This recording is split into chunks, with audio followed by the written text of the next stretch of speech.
बिस्मिल्लाहिर्रहमानिर्रहीम अस्सलाम वालेकुम डियर स्टूडेंट्स। इस वीडियो में हम डिस्कस करेंगे 9th क्लास मैथमेटिक्स की जो बुक का बेटा उसका चैप्टर नंबर 6 एक्सरसाइज 6.2 और उसका जो क्वेश्चन नंबर बेटा 12 वाला क्वेश्चन हमने डिस्कस करना है। 12वां सवाल जो है सेकंड लास्ट जो है आपका क्वेश्चन है। इसमें बेटा आपके पास ये पहली वैल्यू डिवाइड ये सेकंड वाली वैल्यू ये दो दी हुई है, हमने इसको सिंप्लीफाई करना है, आसान तरीन शक्ल में लेके आना है। उसके लिए बेटा क्या करना है, हमने इसकी फैक्टराइजेशन करनी है।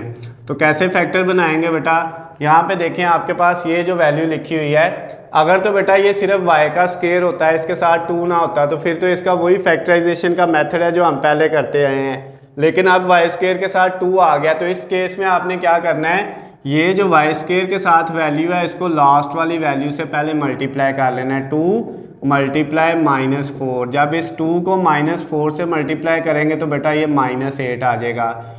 ये जो वैल्यू आई है इसको अब आपने ज़हन में रखना है। अब क्या करेंगे बेटा, फर्स्ट वाली वैल्यू को ऐसे लिख देंगे 2y का स्क्वायर, फिर उसके बाद लास्ट वाली -4 को भी ऐसे लिख दिया। अब ये जो सेंटर वाली वैल्यू है बेटा, इसको आपने क्या करना है, इसकी जगह वो दो रकमें लिखनी है जिनको मल्टीप्लाई करके -8 आए और प्लस माइनस करके 7 आए प्लस का। तो ये बेटा आपके पास जो है वो आ जाएगा 8y और -1y, यानी 8 को -1 से मल्टीप्लाई करेंगे तो -8 आएगा और 8 में से 1 माइनस करेंगे तो प्लस का कितना आ जाएगा बेटा, 7 आ जाएगा, डिवाइडेड बाय। नीचे भी बेटा आपने सेम उसी तरह से करना है। ये 3 है y स्क्वायर के साथ और ये 4 है, तो 3 को मल्टीप्लाई 4 से किया तो ये कितना आ गया 12। अब आपने पहली रकम को ऐसे लिख दिया 3y स्क्वायर और +4 को भी ऐसे लिख दिया। ये जो सेंटर वाली वैल्यू है -13, इसकी जगह आपने वो दो वैल्यू लिखनी है जिनको मल्टीप्लाई करके प्लस का 12 आए और प्लस माइनस करें तो माइनस का 13 आए। तो बेटा इसकी जगह आ जाएगा -12y और -y। ये बेटा -12 और -1 है, -12 को -1 से मल्टीप्लाई करेंगे तो बेटा प्लस का 12 आ जाएगा और प्लस माइनस करेंगे तो माइनस का क्या आ जाएगा, 13 आ जाएगा। उसके बाद डिवाइडेड बाय, तकसीम ये वाली जो साइन है उसको लगाया। ये बेटा 4y स्क्वायर की जगह हमने 2y का होल स्क्वायर लिख लिया, क्योंकि ये स्क्वायर 2 को 4 बना देगा और y को y स्क्वायर, और माइनस ये जो 1 है इसकी जगह भी बेटा हमने 1 का स्क्वायर लिख लिया। 1 का स्क्वायर 1 ही होता है, कोई फ़र्क नहीं पड़ेगा, डिवाइडेड बाय। नीचे बेटा आपके पास ये जो है यहाँ पे y स्क्वायर के साथ है 6 और ये लास्ट पे है -1। अब हमने बेटा 6 को मल्टीप्लाई -1 से करना है तो ये तो -6 आ जाएगा।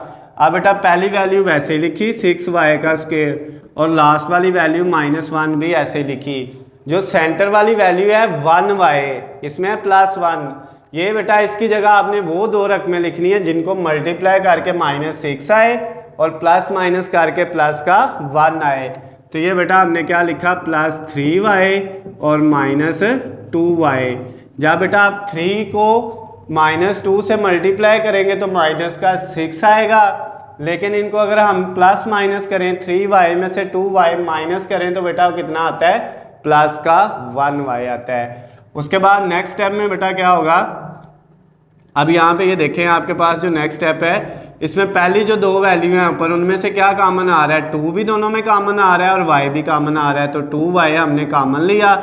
जब इधर से 2y गया तो बेटा 1y बच जाएगा, प्लस ये वाला 8 में से 2 जाएगा 4 और y एक ही था, कॉमन ले लिया हुआ है, ये आ गया।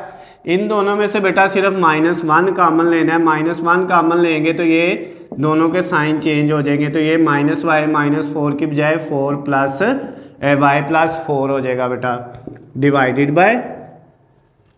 इन पहली दो वैल्यू में से बेटा क्या कॉमन आ रहा है, 3 भी कॉमन आ रहा है, y भी कॉमन आ रहा है, तो 3y कॉमन ले लिया।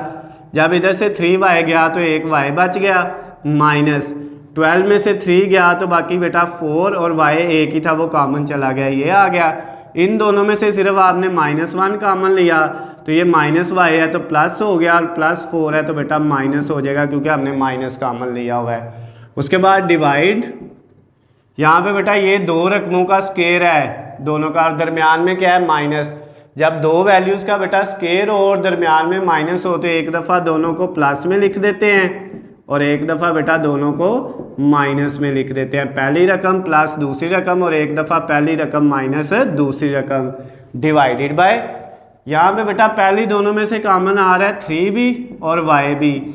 6y² में से जब 3y कॉमन लेंगे तो 2y बच जाएगा, 6 में से 3 गया 2 और y² में से 1y गया तो 1 बच गया, प्लस 3y हमने कॉमन लिया हुआ है तो ये 3 और y चला गया तो 1 बच गया।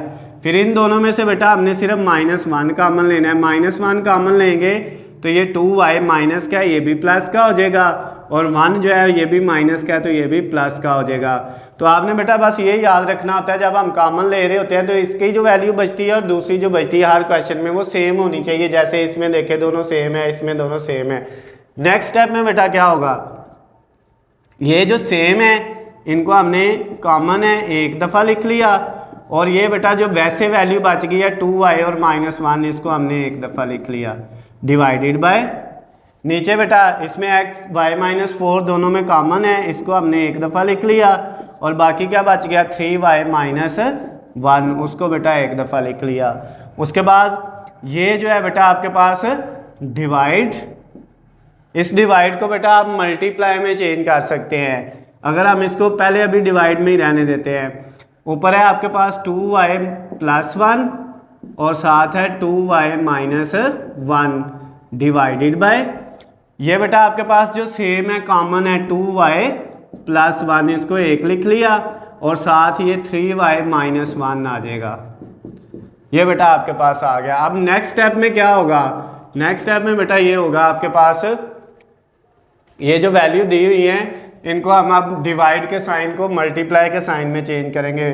ये बेटा आपके पास है y+4, इसको लिखा y+4, उसके साथ क्या है बेटा नेक्स्ट वैल्यू वो है 2y-1 उसको भी लिख लिया डिवाइडेड बाय, नीचे है बेटा आपके पास y-4 और 3y-1, y-4 और 3y-1, आगे था बेटा डिवाइड ये वाला, इसको मैंने किया मल्टीप्लाई में चेंज। एक बात याद रखिएगा जब तकसीम ऐसे इनको कट नहीं कर सकते तकसीम के साथ डिवाइड के साथ, उसके लिए पहले आपने डिवाइड को मल्टीप्लाई में चेंज करना होता है। तो अब इस डिवाइड को हमने मल्टीप्लाई में चेंज कर लिया, ठीक हो गया।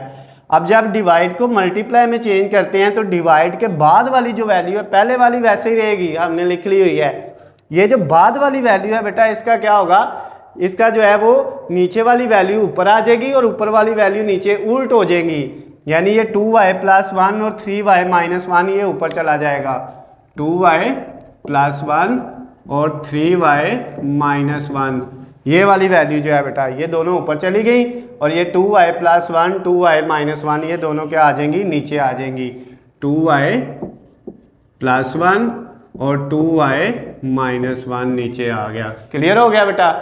अब ये देखो ये 2y+1 और नीचे ये कट गया, ये इधर भी आप कट कर सकते थे, इनका कोई इशू नहीं था, लेकिन अब ये 2y-1 ये इससे कट हो जाएगा। अगर इधर डिवाइड होता फिर ये इससे कट नहीं था हो सकता, ये बात याद रखनी है आपने। ये 3y-1 इस 3y-1 से कट गया तो ऊपर क्या रह गया y+4 और नीचे क्या आ गया बेटा y-4। तो ये आपका जो है बेटा आंसर आ गया क्वेश्चन नंबर 12 जो था आपका सेकंड लास्ट क्वेश्चन था इस एक्सरसाइज का, एक्सरसाइज 6.2 9th क्लास मैथमेटिक्स की जो है बेटा वो कंप्लीट हो गया। अगर इसमें बेटा आपको कोई मसला हो, कोई भी स्टेप समझ ना आया हो तो आप मुझसे पूछ सकते हैं। अगर बेटा इसके PDF नोट्स आपको चाहिए तो उसकी फ़ाइल का लिंक मैंने डिस्क्रिप्शन में दिया हुआ है, वहाँ से जाके आप डाउनलोड कर सकते हैं। इसके अलावा बेटा अगर आपको वीडियोस पसंद आती हैं तो इनको ज़्यादा से ज़्यादा लाइक और शेयर किया करें ताकि दूसरे दोस्तों का भी फ़ायदा हो सके।